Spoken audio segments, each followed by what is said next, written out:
Ibinunyag ng showbiz insider na si OG Diaz ang umano'y dahilan sa pansamantalang pagliban ni Vice Ganda sa sikat na noontime program Night Showtime.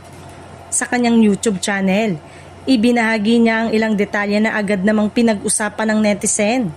Ayon kay OG, kasalukuyang nagpapahinga si Vice Ganda at sinasamantala ang pagkakataon upang makapag-recharge, lalo na't kasabay nito ang pagdiriwang ng kanyang kaarawan. Matapos ang sunod-sunod na trabaho at commitments, tila eto na ang tamang panahon para bigyan ng pahinga ang sarili. Dagdag pa niya, normal lamang umano sa mga artista ang maglaan ng oras para sa sarili, lalo na kung matagal ng sunod-sunod ang kanilang mga proyekto.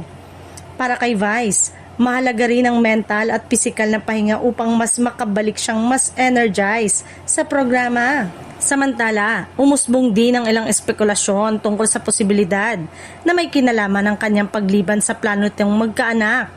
Ayon kay OG Diaz, kung sakaling may ganitong hakbang si Vice sa kanyang personal na buhay, tiyak na ibabahagi niya ito sa kanyang mga tagahanga sa tamang panahon. Gayunpaman, nilinaw rin na nasa ngayon ay wala pang opisyal na pahayag mula kay Vice Ganda ukol sa tunay na dahilan ng kanyang pagliban. Wala rin umanong kumpirmasyon mula sa mga pamunuan ng It's Showtime hinggil sa nasabing issue.